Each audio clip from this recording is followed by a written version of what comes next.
Hi YouTube వీక్షకులందరికీ నా నమస్కారం అండి. ఈరోజు మనం పాత బ్యాంగిల్స్తో సిల్క్ థ్రెడ్ బ్యాంగిల్స్ ఎలా తయారు చేయాలో చూద్దాం.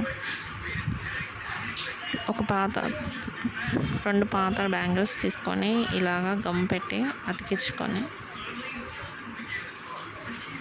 గట్టిగా జాయిన్ చేసుకోవాలి. అలా జాయిన్ చేసుకున్న తర్వాత అవి కొంచెం సేపు ఆరనిచ్చి ఆ తర్వాత సిల్క్ థ్రెడ్ని ఇలాంటి ప్యాడ్ ఒకటి తీసుకొని గట్టి ప్యాడ్ని ఆ ప్యాడ్కి 25 లేయర్స్ 30 లేయర్స్ మీ ఇష్టం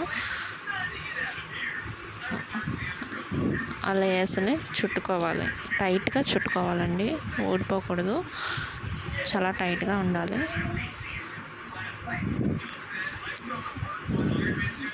అవి చిక్కుపడకుండా చూసుకోవాలి దారాన్ని.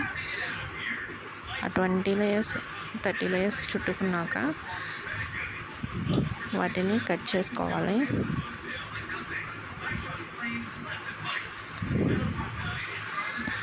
కట్ చేసుకొని వాటిని సాఫ్ట్గా చేసుకొని చిక్కులు ఏమి లేకుండా జాగ్రత్తగా చూసుకోవాలండి. దారాన్ని చూసుకొని వాటికి కొంచెం గమ్ము, ఫ్యాబ్రిక్ గమ్ము ఉంటుంది కదండి, ఆ గమ్ పెట్టి అతికించుకోవాలి అంచుల చివరిని. అలా అంటించుకుంటే గట్టిగా ఉంటుంది థ్రెడ్. బ్యాంగిల్కి కూడా కొంచెం గమ్ము అంటించి వాటికి జాయిన్ చేయాలి. థ్రెడ్ని అంటించి జాగ్రత్తగా నిదానంగా చుట్టుకోవాలి. సిల్క్ థ్రెడ్ కదండి, జారిపోతూ ఉంటుంది. నిదానంగా చుట్టుకోవాలి.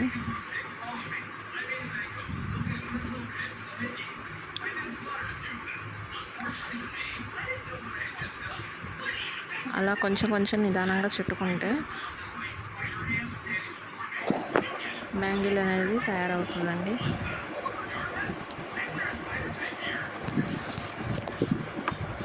ఆ తర్వాత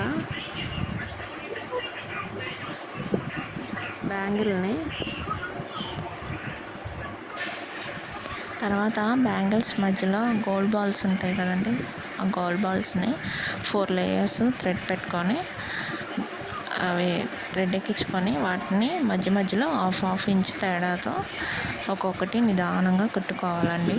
అది కుట్టుకుంటే చాలా గట్టిగా ఉంటాయి.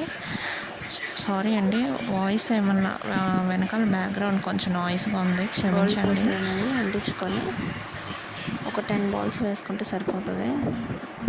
ఒక హాఫ్ ఇంచ్ తేడాతో వేసుకొని అవి 4 లేయర్స్ థ్రెడ్ తీసుకొని వాటిలో ఎక్కించుకొని వాటిని స్టిక్ చేసుకోవాలి.